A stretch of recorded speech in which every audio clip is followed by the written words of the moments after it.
જુઓ રોય એને મળીને કેટલો ખુશ છે. ગાંડા ચાડા કરશે ભાઈ હવે એની સાથે. રોય સે હાય, હાય કરો દીદીને.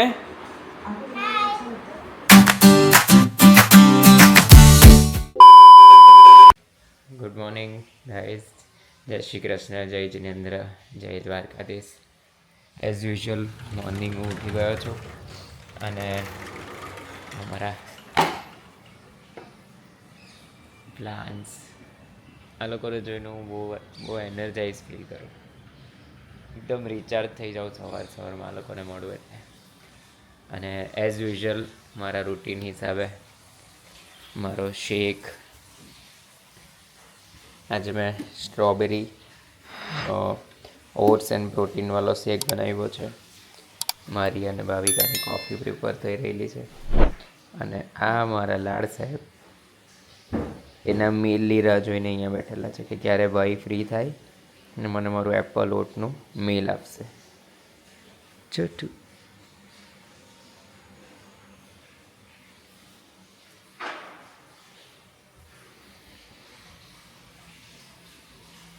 ભાવિકાબેન એમના રૂટીનમાં આવી ગયા છે. Good morning Bhavika. Good morning. An hour later. થોડીક બર્થડેની તૈયારી કરવા માટે, સારી સારી પોસ્ટ બનાવવા માટે આ ઘરે નાનું મોટું સેટઅપ બનાવ્યું છે. અને આ અમારા કલાકાર આવી ચૂક્યા છે.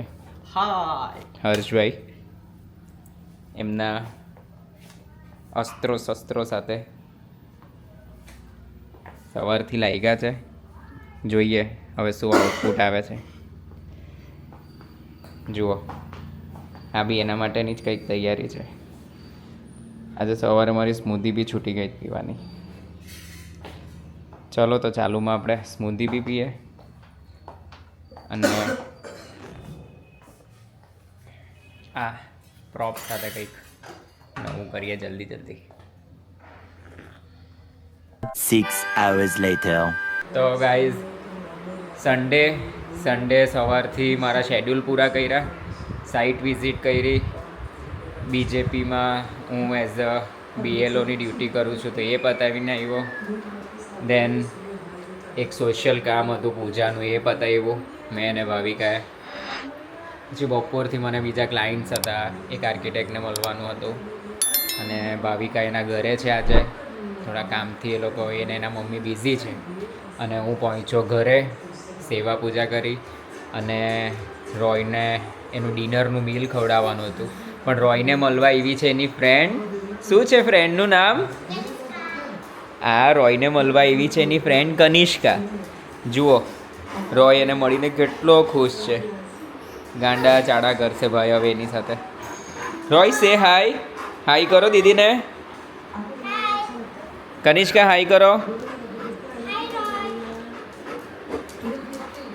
રોય ને એના ફ્રેન્ડ્સ આવી રીતે બધા એના બચ્ચાઓ મળે તો એકદમ ક્રેઝી થઈ જાય. ને રોયની એક બેસ્ટ થિંગ એવી છે કે એકલો હોય ને ત્યારે મારા મમ્મીના ફોટા પાસે જ બેઠેલો હોય ક્યાં તો સૂતેલો હોય. એની સૌથી બેસ્ટ એવર કંપની મારી મમ્મી છે. અને ટ્રુલી ખબર નહીં કયા કનેક્શનથી મારી પાસે આવ્યું છે, પણ રોય ટ્રુલી બહુ કંઈક અલગ જ સોલ છે. એને એની સાથે મને બહુ મજા આવે છે. અને અત્યારે હવે ડિનર માટે શું પ્લાન છે? અમે લોકો બહાર જઈશું કે મમ્મીને ત્યાં કંઈક બેઝિક જમવાનું જમશું અને પછી રાત્રે મળીએ પાછા. બ્લોગનો એન્ડ કરશું. A few moments later. તો ચલો ગાઈસ, આજનો બ્લોગ એન્ડ કરીએ. આખો દિવસ ઘણો હેક્ટિક ગયો ભાગીને. જો અમારો છોટું હજી બી મારી સાથે છે. છોટુને હજી પણ ઊંઘ નથી આવતી. પણ અમે લોકો બ્લોગનો એન્ડ કરીએ. જય શ્રી કૃષ્ણ, જય જિનેન્દ્ર, જય દ્વારકાધીશ. કાલે સવારે મળીએ નવા બ્લોગ સાથે.